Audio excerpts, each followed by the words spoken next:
Merci à tous d'être là.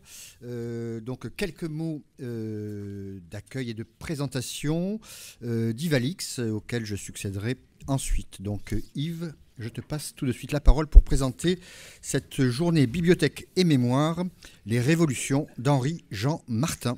Merci, je vous souhaite à toutes et à tous la bienvenue pour ces 11e rencontres Henri-Jean Martin. J'ai vérifié avant de prononcer cette affirmation. Henri-Jean Martin est mort le 13 janvier 2007, il y a donc 10 ans maintenant. Et les rencontres Henri-Jean Martin, en fait, sont nées de la volonté conjuguée de l'ENSIB et de l'association, de la jeune association Bibliopathe, d'organiser chaque année des rencontres centrées sur l'actualité du patrimoine des bibliothèques. Et ces rencontres ont eu lieu pour la première fois en 2007 et elles ont été aussitôt placées sous le parrainage d'Henri-Jean Martin. Voilà, et depuis, donc, il y a chaque année des rencontres Henri-Jean Martin. C'est donc un rendez-vous régulier et fidèle dont les traces ont été conservées avec les enregistrements des interventions, au moins pour les dernières années, et des comptes rendus dans le BBF. Et je vous invite à les consulter si vous le souhaitez. À l'approche du 10e anniversaire de la mort de Henri-Jean Martin, une réflexion commune a émergé lors de rencontres entre certains des partenaires fidèles de cette manifestation lyonnaise, en l'occurrence l'ENSIB, la Bibliothèque municipale de Lyon et l'Institut d'histoire du livre. 2017 ne devait-elle pas être l'occasion de célébrer dignement cet anniversaire? Nous avons croisé nos réflexions et nos projets avec ceux de l'École nationale des chartes, de Bibliopathe, du Centre Gabriel Naudet et de l'École pratique des hautes études. Le résultat, c'est un ensemble d'hommages à Henri-Jean Martin avec la participation de tous les acteurs que j'ai déjà cités et d'autres qui se sont ajoutés entre-temps, la Bibliothèque nationale de France, l'Institut universitaire de France, l'Inspection générale des bibliothèques, le Centre Jean Mabillon.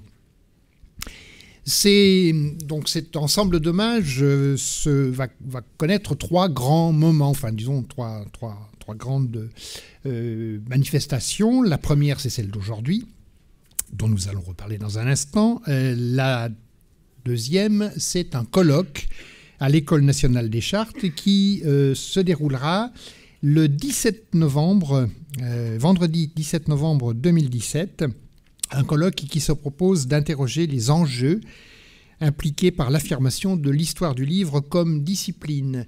Et Christine Bénévent, donc, qui est dans la salle, voilà, pourra à l'occasion peut-être au moment de la pause vous dire un mot de la préparation de ce colloque et en particulier de l'appel à contribution qui a été lancé par l'École des chartes.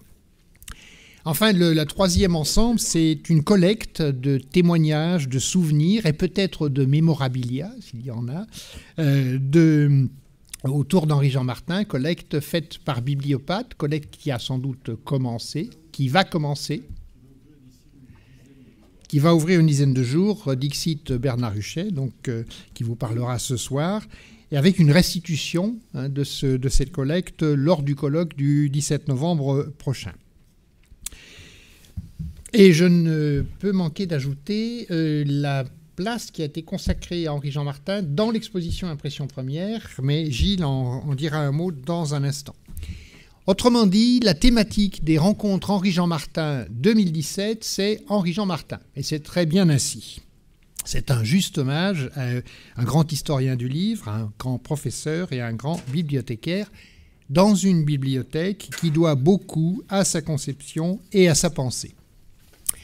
Je tiens à remercier tout particulièrement la ville de Lyon, la Bibliothèque municipale de Lyon, Gilles Eboli et toute l'équipe de la bibliothèque pour l'accueil de cette journée co-organisée par l'ENSIB et la BNL et l'implication de ces équipes. Ulrich Johannes Schneider, directeur de la bibliothèque universitaire de Leipzig, qui interviendra dans l'après-midi. Les intervenants de la journée, Christian Jacob, que nous remercions pour d'avoir bien voulu effectivement prononcer la conférence inaugurale, Noël Ballet, donc, qui est chef du bureau du patrimoine au service du livre et de la lecture du ministère de la Culture et de la Communication et qui interviendra à distance en images parce qu'elle est à un autre colloque. Elle ne pouvait pas venir aujourd'hui. Dominique Vary, donc, qui est professeur à l'ENSIB et directeur du centre Gabriel Naudet. Jérôme Sirdet, donc, qui est le commissaire de l'exposition. Pierre Guinard, de la Bibliothèque municipale de Lyon, Françoise Banin-Berger, directrice des Archives nationales, et nous sommes très heureux de pouvoir associer étroitement les archives, les archivistes, les Archives nationales à cette manifestation. Jocelyne Deschaux, Anne Pasquignon de la BNF et Bernard Huchet qui conclura la journée. Bibliothèque et mémoire, c'est un beau titre pour un beau sujet qui m'a évoqué plutôt un autre colloque intitulé, c'est plus original, Mémoire et bibliothèque, organisé en 1999 à Anglet par la Fédération française de coopération entre les bibliothèques et l'Agence de coopération des bibliothèques en Aquitaine. Peut-être que cela dira quelque chose à certains. Et Philippe Souchu, qui en avait fait le compte-rendu dans le BBF, après avoir rappelé que de nombreux colloques ont été consacrés à la bibliothèque comme mémoire, collecte, préservation, communication des fonds, description des collections, etc. Il soulignait la place des bibliothèques à côté de celle des archives dans le travail des historiens et de chercheurs pour aider à connaître le passé et pour imaginer le futur. Et il citait en conclusion une phrase de Michel de Certeau que nous pouvons faire nôtre et que je vous propose en exergue de nos échanges. La mémoire, bien loin d'être le reliquaire ou la poubelle du passé, vit de croire à des possibles et de les attendre, vigilante, à l'affût. C'est dans l'invention du quotidien de Michel de Certeau, et plus haut, dans la même invention du quotidien, il invitait à saisir l'occasion et à faire de la mémoire le moyen de transformer les lieux. Bref, de faire la révolution. Alors pour la bibliothèque, bien voici celle qu'a opérée Henri-Jean Martin. À toi, Gilles. Merci beaucoup Yves. Alors, à mon tour d'adresser des remerciements, tout d'abord, à vous tous d'être si nombreux pour un sujet qui n'est pas évident, quoique je vais y revenir, mais en tout cas un sujet spécialisé. Merci aux intervenants, merci à Ulrich d'être venu de Leipzig pour participer à ce rendez-vous, et puis merci à l'ENSIB pour l'organisation de cette journée. Alors, Yves a présenté les intervenants, le programme, vous le connaissez. Je dois intervenir après la pause, donc je vais être un petit peu bref pour ne pas envahir ni me répéter. Donc un sujet spécialisé mais évident, en tout cas pour la bibliothèque municipale de Lyon. Et cette évidence, elle s'affirme encore plus aujourd'hui qu'hier, dès le sortir de la gare de la Part-Dieu, puisque ce bâtiment qui nous cachait la bibliothèque a été détruit, et on restitue à cette place cette monumentalité. Et dans cette monumentalité, il y a ce monument spectaculaire de la Part-Dieu, et singulièrement ce silo qui aujourd'hui fait signe dans la ville. Donc c'est une monumentalité qui est aujourd'hui interrogée, 43 ans après son inauguration. Ce bâtiment, évidemment, fait l'objet d'un questionnement sous forme d'un projet de requalification. Il a déjà été retravaillé, requalifié en 2007 avec cette ouverture sur la gare finalement, et sur le centre commercial. C'est déjà la postérité du projet qui était là, non pas mise en question, mais poursuivie. Donc, évidemment, s'interroger aujourd'hui sur l'émergence, l'apparition de ce bâtiment, c'est une évidence. C'est une évidence aussi à l'heure où nous proposons cette exposition sur finalement un petit peu l'apparition du livre, pour faire référence aux grandes œuvres d'Henri-Jean Martin. Mais enfin, une exposition qui rend compte de la richesse du patrimoine lyonnais, mais qui a cette singularité aussi de présenter, je crois que c'est pratiquement une première, de présenter un ensemble de documents, et un ensemble qui n'est pas mince, je crois qu'on est proche de 80 pièces. Toutes ces pièces sont numérisées. toutes les pièces sont accessibles. Et là, c'est un vieux rêve qui se réalise d'avoir résolu cette fameuse quadrature du cercle entre conservation et diffusion, et en termes de patrimoine partage du patrimoine.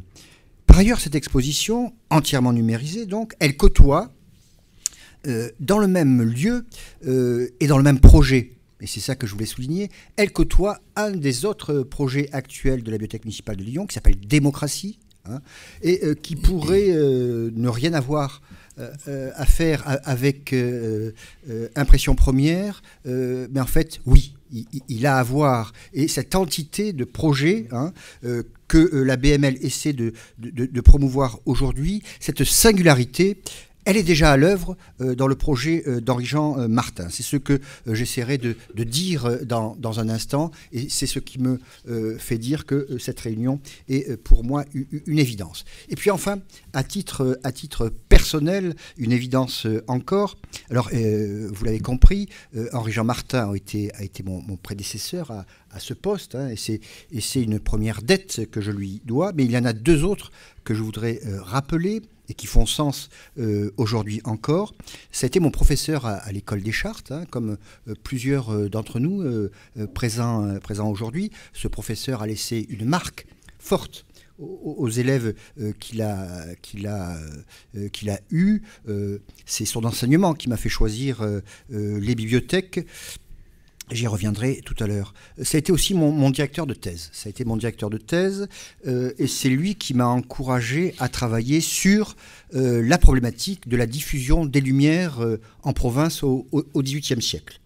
Je souhaitais travailler sur Aix-en-Provence. Il avait repéré avec Daniel Roche des fonds d'imprimeurs libraires, les David, à Aix, et il m'a lancé sur ce sujet. Il y avait un fond, mais il y avait surtout une problématique. Il y avait une thématique qui est celle qui sous-tend mon action encore aujourd'hui, qui est cette problématique de la diffusion des savoirs et finalement la problématique de l'accès et du partage des savoirs dans la cité aujourd'hui. Voilà, ces thématiques-là qui sont aussi à l'œuvre dans le travail d'Henri-Jean Martin, et qu'il est bon sans doute de rappeler, peut-être restituer aujourd'hui avec cette journée.